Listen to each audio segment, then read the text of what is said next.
समाजातल्या वाईट प्रवृत्तीवर प्रहार करणं ते एक पत्रकारच करू शकतो आणि निर्भीड पत्रकार करू शकतो. तर देखील मी पहिलंही माझ्या आयुष्यातली बातमी लिहिली ती म्हणजे राम मंदिर कधी होणार. आता देखील आमच्या घरामध्ये माझी जेवढी संपत्ती नाही तेवढी माझी आणि माझ्या वडिलांची पुस्तकं आहेत. क्या ती खरी संपत्ती आहे.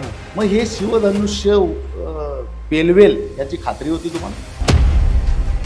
पत्रकारांना कोण समोर फक्त चांगलं म्हणत असतील, पाठीमागे काय म्हणतील ते आम्ही पण अनुभव घेतलाय. पोलीस खात्यात नोकरी करतात. हो गावच्याच भाषेत अंगावर घेतलं असा प्रकार.